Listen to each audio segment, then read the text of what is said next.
പ്രകൃതിയിലെ ഇത്തരം തണലുകൾ മനുഷ്യർക്കും മറ്റു ജീവജാലങ്ങൾക്കും തുണയാണ്.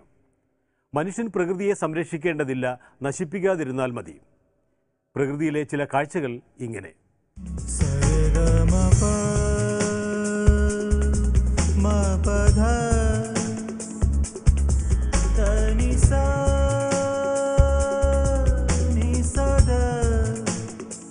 കേരളത്തിൽ ദേശാടനക്കിളികളുടെ ഒരു പ്രധാന താവളമാണ് കടലുണ്ടി. കടലുണ്ടിപ്പുഴ കടലിൽ ചേരുന്ന ഭാഗത്ത് നിറയെ വളരുന്ന കണ്ടൽ ചെടികൾ അവയ്ക്ക് അല്ലലില്ലാത്ത പ്രശാന്തമായ താവളമൊരുക്കുന്നു. വേലിയിറക്ക സമയത്ത് കടൽ വെള്ളം ഇറങ്ങുമ്പോൾ അവിടം കരയായി മാറും. അപ്പോൾ ആ തീരം ഈ കിളികൾക്കുള്ളതാവും.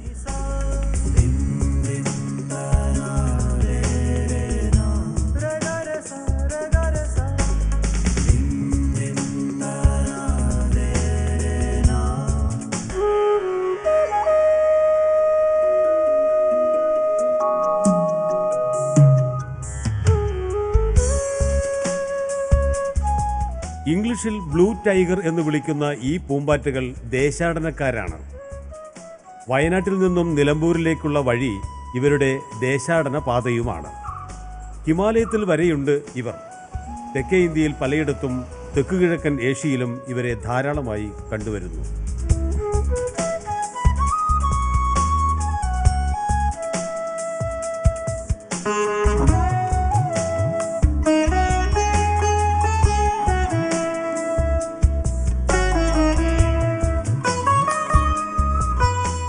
ജീവികൾക്കെല്ലാം അന്നന്നത്തെ ആഹാരം നൽകുന്നു പ്രകൃതി.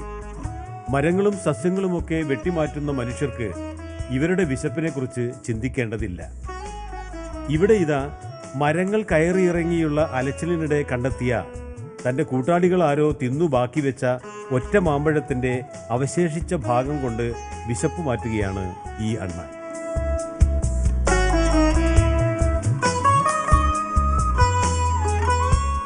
അണ്ണൻ തിരികെ പോയപ്പോഴാകട്ടെ അവശേഷിച്ച മാമ്പഴത്തിൻ്റെ അസ്ഥികൂടം ഈച്ചയ്ക്കും ഉറുമ്പിനും ആഹാരമായി.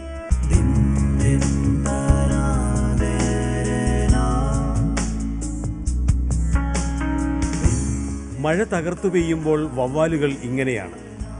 കുടശീല പോലുള്ള ചിറകുകളിൽ ദേഹമാകെ പൊതിഞ്ഞ് തൂങ്ങിക്കിടക്കുക.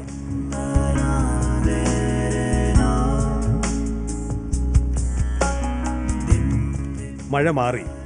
ഇനി ദേഹത്തെ നനവെല്ലാം ഒന്ന് മാറ്റണം. പശുക്കളെ ഓർമ്മിപ്പിക്കും വിധം ദേഹമാകെ നക്കിത്തുടക്കലാണ് അതിൻ്റെ രീതി.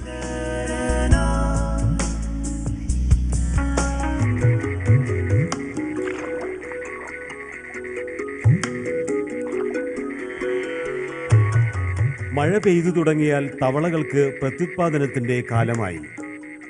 അവ നിറം മാറ്റം വന്ന് ഇണയെ ആകർഷിക്കുന്നു. കൊച്ചരുവികളിലെ പാറക്കെട്ടിലും കുളങ്ങളിലുമൊക്കെ ഈ കാഴ്ചയാണ്. പക്ഷേ ജലാശയങ്ങളെല്ലാം വറ്റിത്തീരുകയാണെന്ന് ഇവർ അറിഞ്ഞിട്ടുണ്ടാവില്ല.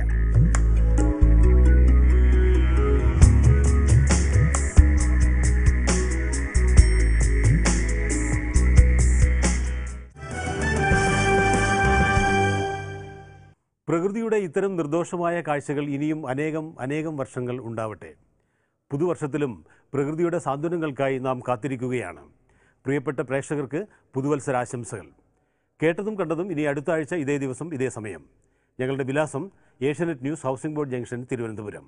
Email knk@asianetnews.in. നമസ്കാരം.